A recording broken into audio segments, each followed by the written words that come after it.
the names of God. And we really need to there's a lot of names. You say, well, I know that I don't need to study the name of God. I know the name of God. It's God, right? But God uses a lot of names to describe himself, and we're going to get into that. But first of all, we're going to back up a little bit and answer this question. Why did Jesus come? Why did Jesus come to earth? Why did he have to come? There's a couple of reasons. The book of John gives us a little more insight on why he came. So I'll have you turn to the book of John chapter 1. John chapter 1.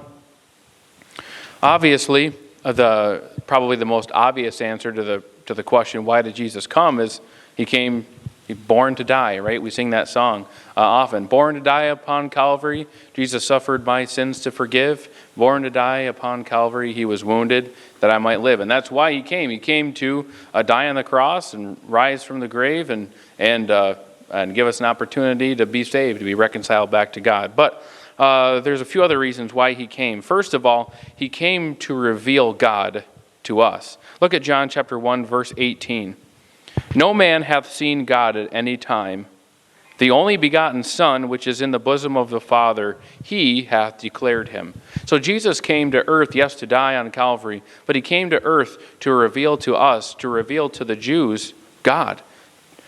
Also, he came to reveal God's grace and truth. Look at verse 14, a couple verses up. And the Word was made flesh and dwelt among us. And we beheld his glory, the glory as of the only begotten of the Father, full of grace and truth. So why did Jesus come to earth? He came to reveal God to us. He came to reveal God's grace and truth, which of course we know are very important to us as believers. But lastly, in John chapter 17, I'll give you a second to flip there. John chapter 17, a couple chapters back, we're going to see why Jesus came. He came to reveal God to us, to reveal God's grace and truth, but to reveal God's name to us. John chapter 17, verse 6, I have manifested thy name unto the men which thou gavest me out of the world.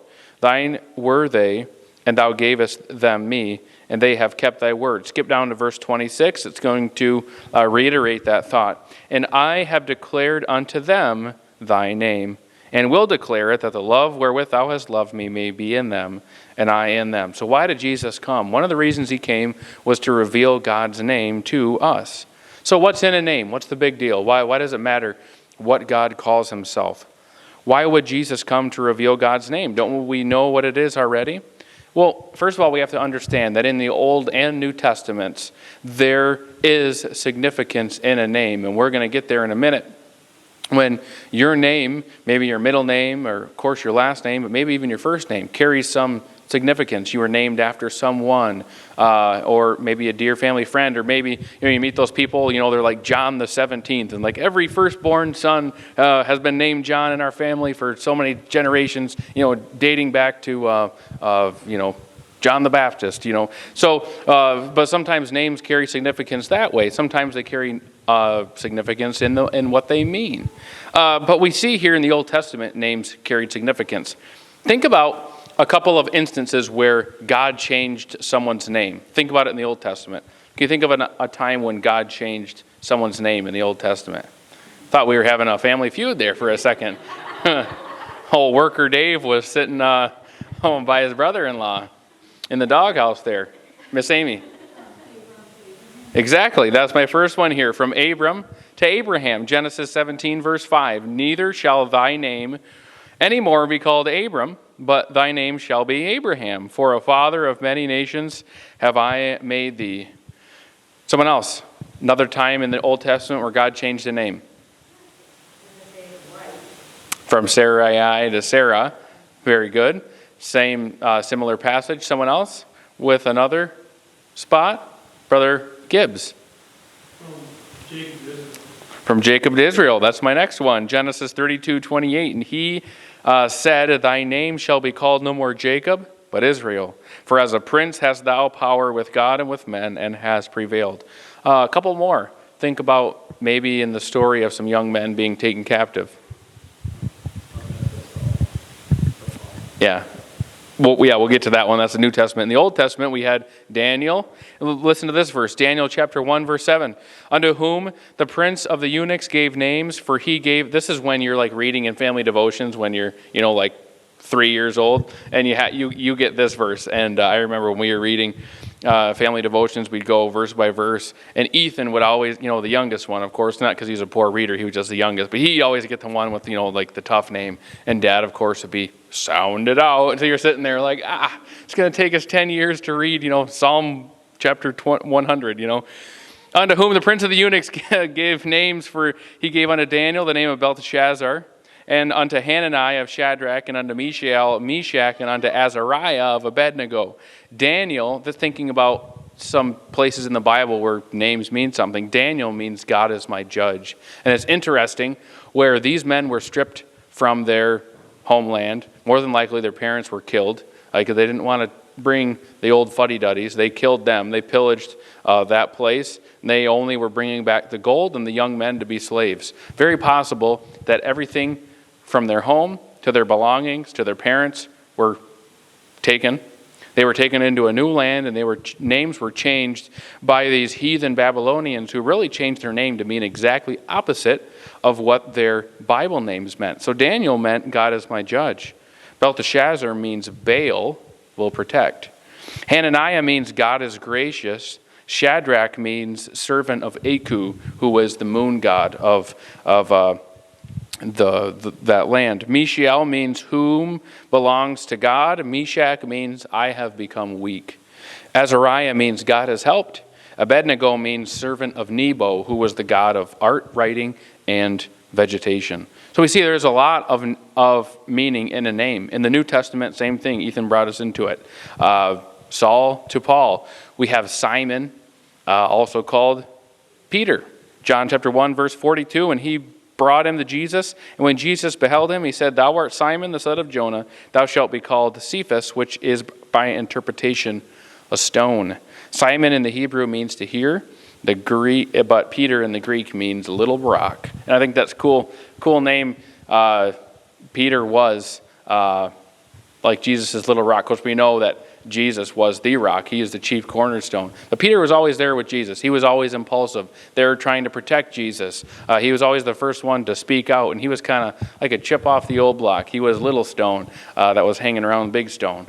Saul to Paul, Acts 13:9. Then Saul, who also was called Paul, filled with the Holy Ghost, set his eyes on him. I want to ask for just a couple minutes, how many of you, your name or maybe your children's names mean something? You either named after someone, or your name specifically, you were named it because the name means something. Just curious. Yes, ma'am. I'll throw a step Anne in the name, which means full of grace and prayer. Beautiful. Anne. Yes, over here. My middle name has been carried on for 6 generations from my mom's side. Wow. 6 generations, same middle name. Excellent. Someone else. Your name carries some weight either in family or with the meaning of it. Ethan? My middle name is my dad's middle name. Jesus. So you got 3 generations represented of Christians in the middle name. Yes, ma'am. You were named after your grandmother? Beautiful. Yes, sir. Raphael's first name and middle name. His first name in Hebrew means God is healed. And he wrote that because of the village. And then he was our first set starter. And then his middle name, Joseph, that was my grandfather's name on my dad's side. And we were the firstborn son on that side of his family side, Joseph. That's awesome. So the name means something, family, and the actual interpretation of it. Very good. Anyone else? Yes, sir. The name Stephen means crown. Beautiful interpretation of that name. Our children, John, Tucker John, all our children have 2 middle names, mostly because we had so many names we wanted to name our kids, and we couldn't. Instead of arguing, we just gave them a lot of names. So they'll love writing out their names when they're in kindergarten. But John is Tucker's birth dad's name, John, and then Aaron, of course, was what I wanted to name our children for obvious reason. So Tucker, John, Aaron Rogers. Then Quinn's middle name, Kathleen, is Grandma's name. And then her other middle name is Quinn Nicole, which is Kara's middle name, Kathleen Rogers. And then Duke Edward which is my middle name, which was my grandpa's middle name. So that's 3 generations. Duke, Edward, Aaron Rodgers. Because for the Jets, But there is a lot that's carried out in a name. And actually, oddly enough, I was talking with Lundins today. I went and visited them for a minute. And we were talking about how his grandparents came over from, I think, Scandinavia, and they actually, at customs, changed their names. He was actually like a Scandinavian. Like I was said, so you're actually like a Viking. And he's like, yeah, I think I am. I came over on a boat. And but it's just interesting, and all of the names they used to do back then would be your last name would be your dad's first name, son. So Tucker's name back then would be Drewson. That's where you get Johnson and Stevenson and Davidson, because you have the first names of David and then the first son. Anyways, there's a lot that's carried in a name. But God's names have significance. They not only tell us about him and reveal things about his character, but they also, there's a lot of things, action that we ought to take because of his name. So we're going to do a little Bible study here. I'm going to put you in little work groups. I'm going to have Grandma and Papa, you're going to look up Psalm 8:1. You're going to look up Psalm 8:1. And in each of these verses, I want you to figure out together what the verse is telling us that we need to do. What is the call to action that we're reading in this verse about God's name? You 3 there are going to look up Psalm 20, verse 7. Psalm 20, verse 7. Let's see. I'm looking for groups of 2. I'm going to do this group here, back here, husband-wife group. You're looking up Psalm 22:22. That should be easy to remember. 22:22. If you can remember 22, just remember it twice. Psalm 22:22. David and brother Larry, you're looking up Psalm 54:1. Psalm 54:1. The sound booth pair back there, you're looking up Psalm 69:30. Psalm 69:30. Babe, you're going to look up Psalm 50:10. Psalm 50:10. Did I pick you, Ethan, yet? And you're going to do Isaiah 52:6. Isaiah 52:6. And Randy, I ran out of verses. But look up Psalm 52:6 and see if you confer with Ethan what the call to action is. I'm sorry, Isaiah 52. Isaiah 52:6. Babe, I told you yours is Isaiah, not Psalm. I'm sorry. Isaiah 50:10. The rest of you are Psalm. There's 5 Psalms, 2 Isaiahs. Give you a minute to make sure. Give you time. Wait, where are we supposed to do it? You're going to read the verse, and you're going to basically see what we ought to do with God's name. Should we declare it? Should we realize it's excellent? Perfect. She got her. All right. We're going to start with the first one. So we'll start back here at Psalm 8, verse 1. Read the verse and then tell us what we learn about his name. O Lord, our Lord, how excellent is thy name in all the earth. Who has set thy glory above the heavens? So his name is?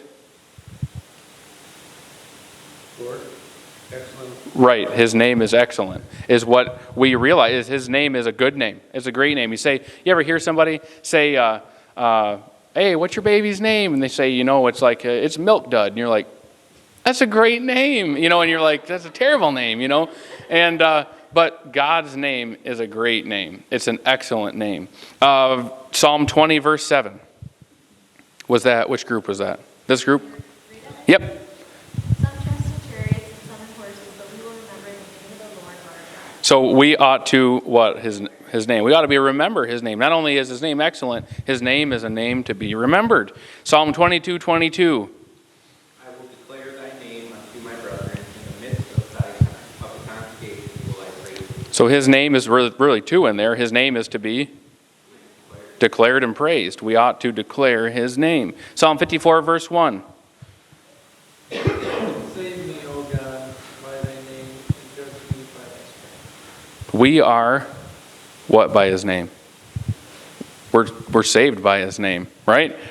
Save me, O God, by thy name. Think about the verse, for whosoever shall call upon thee, name of the Lord, shall be saved. A powerful name. Psalm 69, verse 30. I will praise the name of God with a song, and will magnify him with thanksgiving. So we are to what his name? We're to praise his name. We're to magnify it. We're to give thanksgiving to it, but we are to praise his name. Isaiah 50, verse 10. Who is among you that feareth the Lord, that obeyeth the voice of his servant, that walketh in darkness and hath no light? Let him trust in the name of the Lord and stay upon it. So what are we to do in the name of the Lord? Trust in the name of the Lord. Lastly, Isaiah 52, verse 6. Therefore my people shall know my name, therefore they shall know in that day that I am he that does speak the Lord. And this leads us perfectly into our next section. We are to blank his name. We're to recognize, we're to know his name, know my name. So that's what we're going to look at for just a minute more, and we're going to talk about his name. Knowing his names. There are many things about God in the Bible. Each reveals something different about him, specifically talking about his names. There's really three primary names used for God in the Bible. You have the name for God, that is Elohim. The name for God is Elohim. Adonai, that is Lord. You ever notice how Lord is not spelled two different ways, but there's two capitalization differences? There is Adonai, Lord. That's a capital L, lowercase O-R-D. Then you have Lord, all caps. That is Yahweh or Jehovah. Yahweh and Jehovah are used, what word am I looking for? Interchangeably. Jehovah is Hebrew for I am. Remember when they said, God said, I am? That wasn't a mispronunciation, or that wasn't a misuse of the tense. He said, I am. He was, and he is going to be. I am. So Jehovah, or Yahweh, is Lord, all caps. So we see three main words for the Lord. There are names that reveal his person, names that reveal his position, and names that reveal his provision. The names that reveal who he is, the names that reveal the position which he holds, and their names that reveal who he is to us, his provision. Some of the names that reveal his person: Elohim, Yahweh, Yahweh M'Kadesh, which means he is the one who sanctifies, Yahweh Sidkenu, Yahweh Shema, El Olam, and El Hay. And we're going to get into each of these specifically in different Bible studies in the next couple of weeks. But these names tell us that he is a Trinity. He's a unified God. He's righteous. He's present. He's everlasting. He's everlasting, and he's sanctifying. Then we see names that reveal his position: El Elyon, Jehovah Shabbat, and Adonai. Those names tell us that he's the Most High. He's the Lord of hosts, and he's Lord Master. But then we also have names that show his provision to us. That is Jehovah Jireh. He's enough. Jehovah Rapha, Jehovah Nissi, El Shaddai, and El Roy. And those are names that reveal that he's our banner, he's our healer, he's our provider, he's sufficiency, and he sees us. So when we just say God, and we don't really take into consideration all those other names and what they mean, we really get a much better understanding of who he is and the position that he holds when we use all of those other names. You could pretty much figure out who I am in one name: Drew. Oh yeah, he's just a plain generic dude. Yep, that's about it. God, you cannot explain God in one name, in one word, and that's why we have many names.